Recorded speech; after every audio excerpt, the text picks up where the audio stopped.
اجتماع سے مخاطب ہوں جو اس صوبہ پختونخوا کی اگر علمی اور دینی اعتبار سے کریم کہا جائے تو بیجا نہیں ہوگا۔ مدارس دینیہ کے عظیم محتممین، اساتذہ کرام اور بہت سے شیوخ الحدیث کی مجھے زیارت کا شرف حاصل ہو رہا ہے، اور اس حیثیت میں حاصل ہو رہا ہے کہ انہوں نے مجھے اپنا خادم منتخب فرمایا۔ میں حضرت مولانا فضل الرحمان صاحب دامت برکاتہم العالیہ کا شکر گزار ہوں کہ اس خدمت کے لیے انہوں نے میرا نام پیش کیا،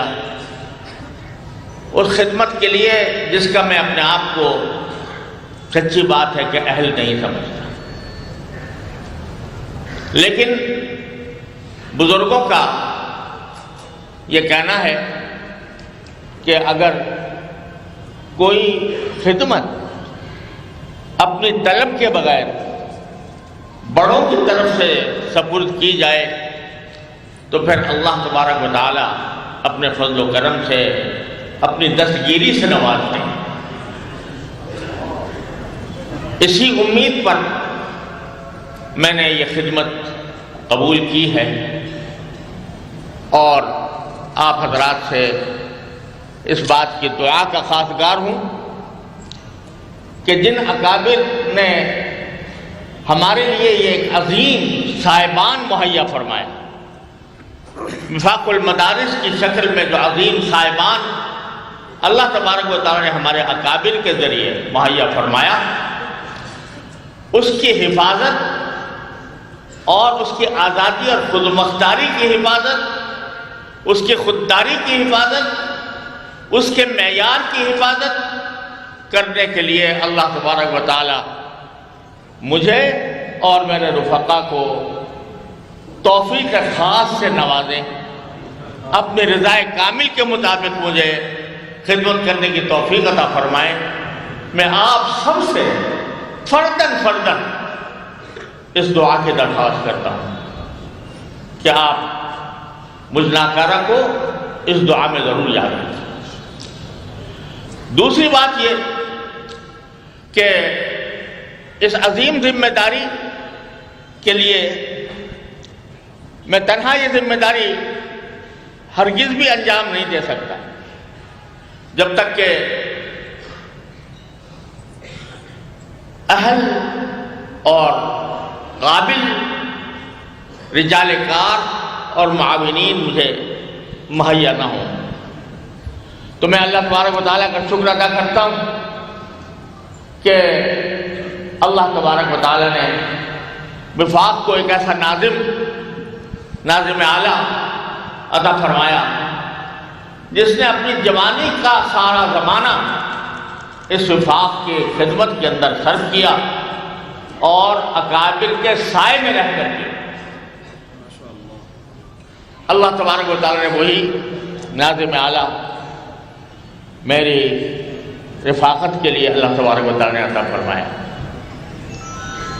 تیسری بات یہ کہ اللہ تبارک و تعالیٰ نے مجھے یہ شرف بخشا کہ میں نے جن حضرات کو اپنا سرپرست مقرر کیا یا ان سے سرپرستی کی درخواست کی، انہوں نے میری اس درخواست کو محض اپنی شفقت کی بنا پر قبول فرمایا۔ حضرت مولانا فضل الرحمان صاحب دامت برکاتہم العالیہ، ان سے ہم نے درخواست کی کہ وہ وفاق المدارس عربیہ کی سرپرستی قبول فرمائیں۔ انہوں نے اپنے الطاف کریمانہ سے اس سرپرستی کو قبول فرمایا۔ میں ان کا تہہ دل سے اس پر شکر گزار ہوں۔ حضرت مولانا فضل الرحیم صاحب محتمم جامعہ اشرفیہ لاہور اور وفاق کے ان افراد میں سے جن کے سائے میں الحمدللہ وفاق نے ترقی کی ہے، ان سے گزارش کی گئی، انہوں نے بھی قبول فرمایا۔ اور حضرت مولانا مفتی مختار الدین صاحب دامت برکاتہم العالیہ، جن کا فیض الحمدللہ روز بروز دنیا میں پھیل رہا ہے، ان سے درخواست کی، انہوں نے بھی قبول فرمایا۔ اللہ تعالیٰ ان سب کو بہترین جزا دنیا و آخرت میں عطا فرمائے۔ پھر یہ پچھلے شورا اور عمومی کے اجلاس میں یہ طے ہوا تھا کہ 2 کے بجائے 4 نائب صدر ہوں گے، تو ایک حضرت مولانا انوار الحق صاحب دامت برکاتہم العالیہ سینئر نائب صدر کے طور پر پہلے ہی سے قبول فرما چکے تھے، اور اس کے بعد میں شکر گزار ہوں حضرت مولانا محمد سلیمان بن نوری صاحب کا اور حضرت مولانا عبید اللہ خالد صاحب کا،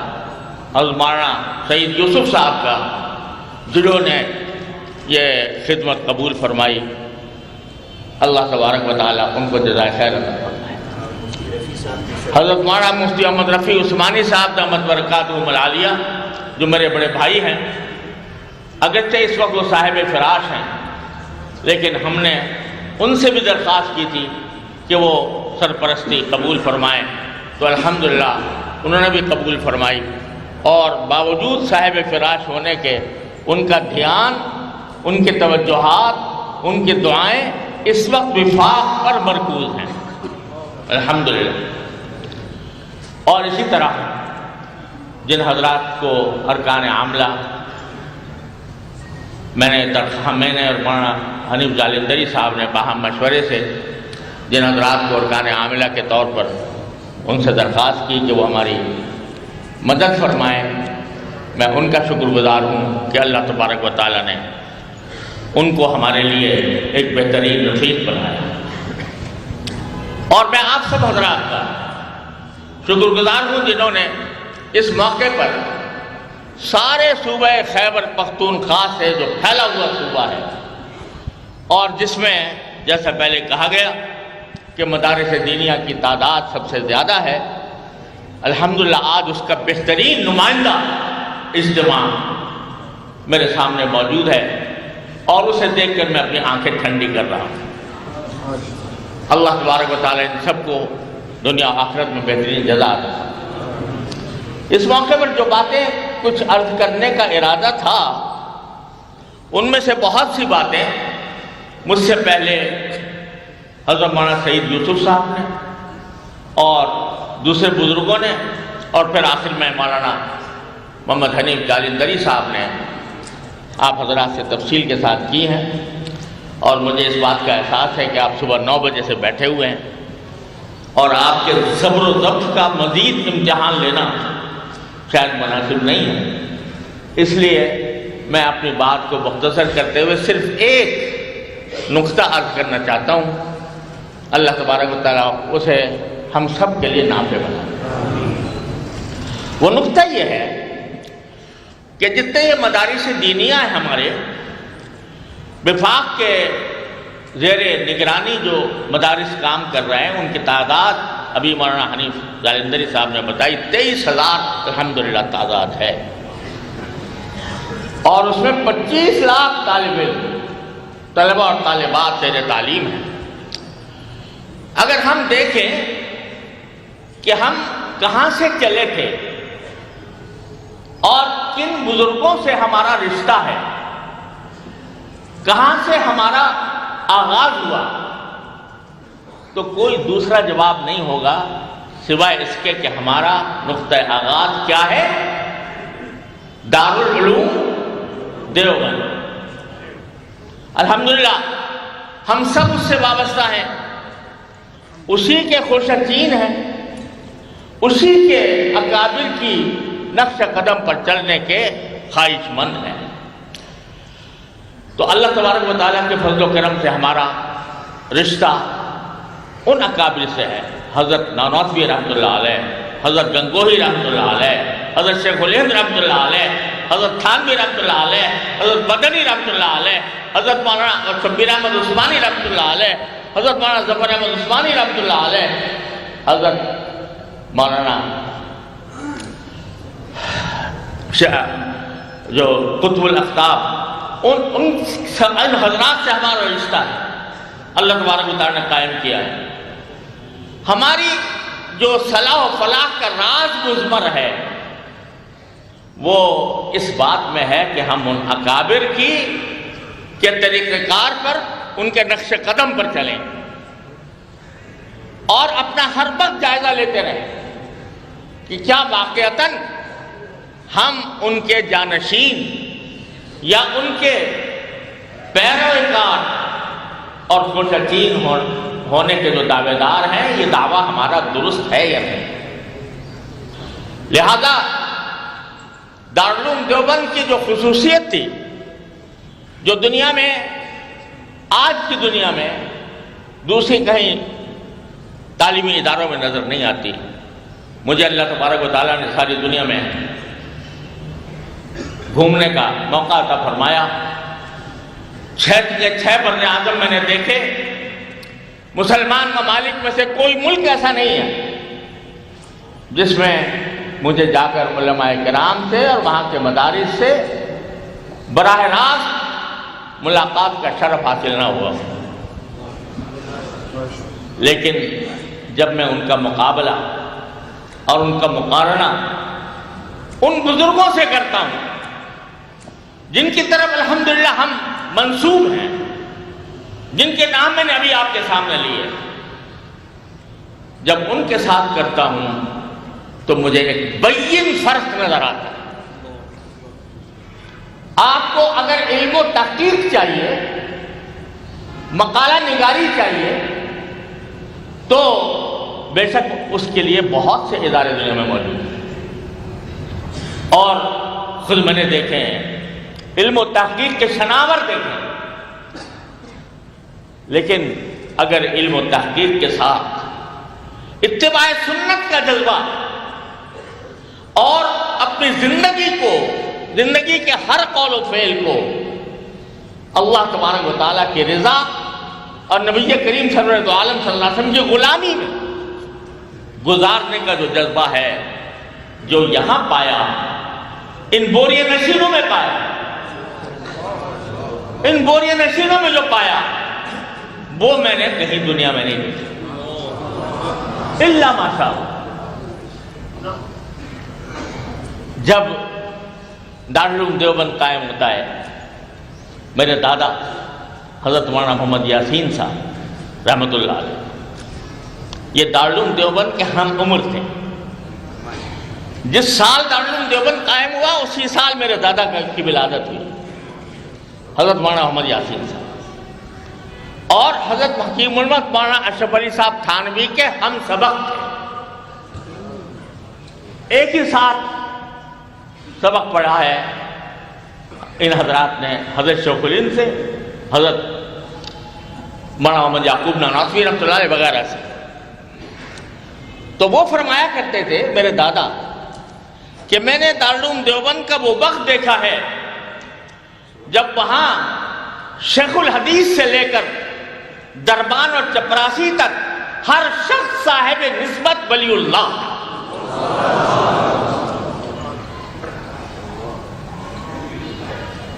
دربان گیٹ پر بیٹھا ہوا چوکیداری کر رہا ہے اور اس کے لطائف میں سکہ جاری ہے، کہتے ہیں ہم نے وہ زمانہ دیکھا دیوبند کا۔ اور اسی لیے جب دارالعلوم دیوبند کی تاریخ نکالنے کا موقع آیا، اب تو وہ علم بھی ناپید ہو رہا ہے، سوائے مولانا حضرت مفتی جمیل صاحب کے صاحبزادوں کے، اب شاید کوئی اور اس کے جاننے والا نہیں رہا، کہ الفاظ کچھ ایسے بنائے جاتے ہیں کہ جن کے اعداد ملا کر کوئی سن بن جاتا ہے اور وہ سن تاریخ بن جاتی ہے۔ ہمارے وفاق کے لیے بھی نکالے ہیں مولانا خلیل صاحب تھانوی مدد العلوم نے، تو جب دارالعلوم کی دیوبند کی تاریخ نکالنے کا بتایا کہ ایسا جملہ نکالا جائے جس سے دارالعلوم کی تاریخ ولادت کہہ لو یا تاریخ آغاز کہہ لو، تو کیا نکلا؟ فارسی کا جملہ، در مدرسہ خانقاہ دیدیں، در مدرسہ خانقاہ دیدیں۔ اب تو مشکل ہے، فارسی بھی ہمارے یہاں نہیں پڑھائی جاتی، اس وجہ سے لوگ فارسی کے جملوں سے بھی پوری طرح آشنا نہیں رہے، لیکن معنی اس کے یہ ہے کہ ہم نے مدرسے میں خانقاہ دیکھی، اور کسی نے یہ تبصرہ کیا تھا اور صحیح کیا تھا کہ دن کے وقت جا کر دیکھو تو یہ قال اللہ اور قال رسول کے پڑھانے اور پڑھنے میں مشغول ہیں، اور رات کے وقت جا کر دیکھو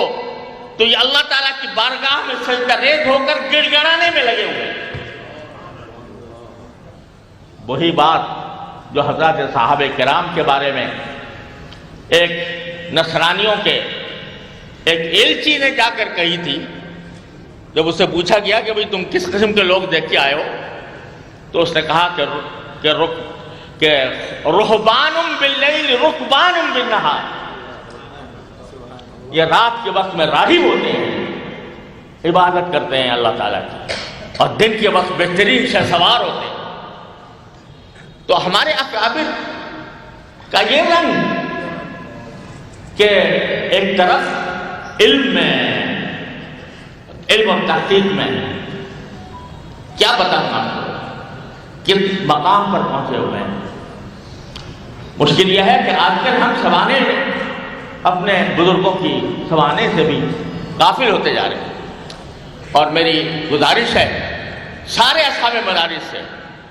کہ اپنے اکابر جتنے بھی حضرت نانوتوی رحمۃ اللہ علیہ سے لے کر حضرت مدنی رحمۃ اللہ علیہ تک، بلکہ بعد کے اکابر تک، ہر ایک کی سوانے ہر طالب علم کو، ہر استاد کو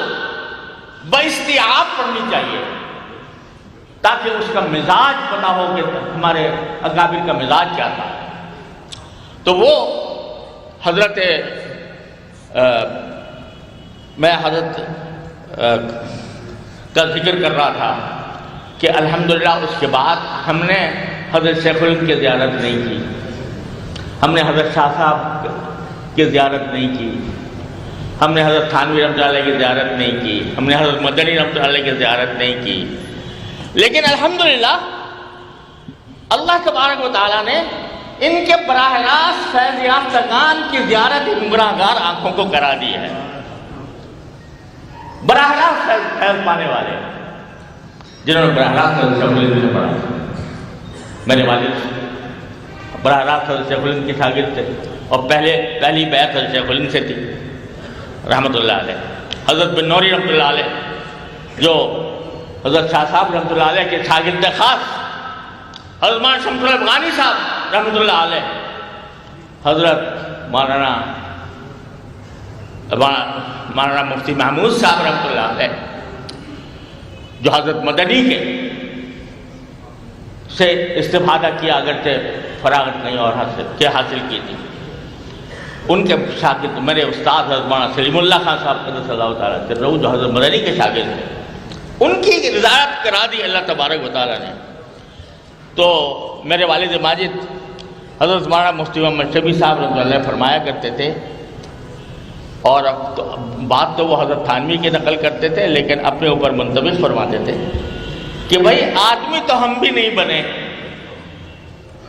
آدمی تو ہم بھی نہیں بنے، لیکن اللہ نے آدمی دکھا دیے، اللہ نے آدمی دکھا دیے، لہذا کوئی بیل آ کر ہمیں یہ دھوکہ نہیں دے سکتا کہ آؤ مجھے آدمی مان لو، کیونکہ ہم نے حقیقی آدمی دیکھا۔ کوئی بیل آ کے ہمیں دھوکہ نہیں دے سکتا، اس لیے ہم جب بننا چاہیں گے تو آدمی بن جائیں گے، کیونکہ ہم نے آدمی دیکھے ہیں۔ تو الحمدللہ یہ ہمارے لیے خود ہمارے لیے نعمت ہے، یا وہ ان کی بات تو تواضعاً تھی، ہمارے لیے حقیقت ہے کہ اللہ تبارک و تعالیٰ نے ایسا آدمی دکھا دیا۔ تو میرے بزرگوں اور دوستوں، صرف ایک بات اس موقع پر کرنا چاہتا ہوں، بہت دیر ہو چکی ہے، کہ ہمیں اپنے اس مزاج کو اور اپنے اس معیار تعلیم کو اور اس معیار عمل کو اگر ہم نے برقرار رکھا، انشاءاللہ دنیا کی کوئی طاقت ان مدارس کو ختم نہیں کر سکتی، کوئی طاقت ختم نہیں کر سکتی۔ الحمدللہ ہم کیسے گئے گزرے ہوں، لیکن اللہ تبارک و تعالیٰ سے جن بزرگوں کے ہم نے جوتے اٹھائے، ان بزرگوں کا یہ فیض ہے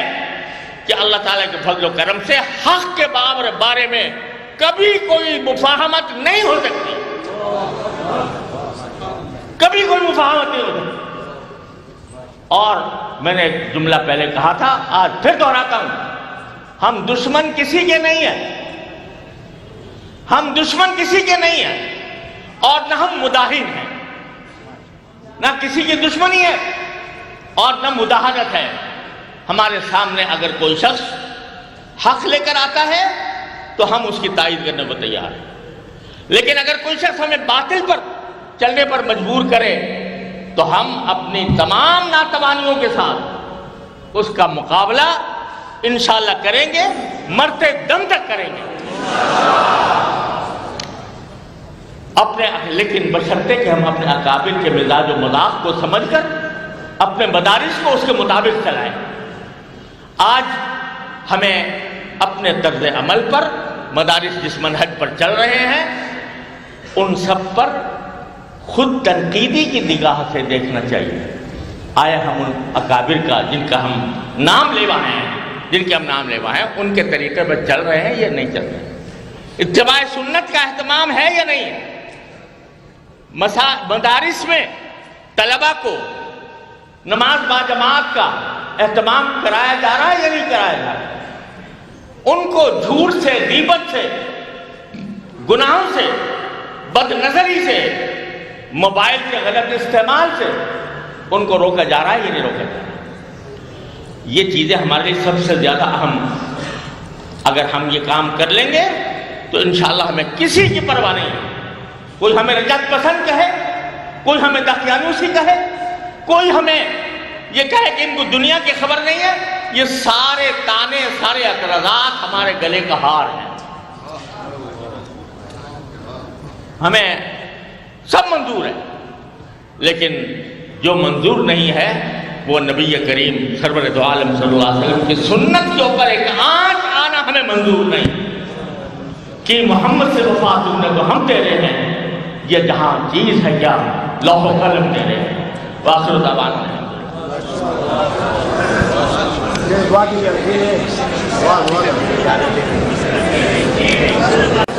اس کے بعد دعا ہوگی،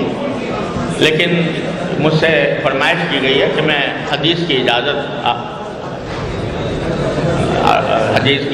دوں، تو میں ایک حدیث آپ کے سامنے پڑھ دیتا ہوں، بیٹھ جائیں سب لوگ برائے کرم۔ بسم اللہ الرحمن الرحیم، عن عبداللہ بن عمرو بن العاص رضی اللہ تعالی عنہما قال قال رسول اللہ صلی اللہ علیہ وسلم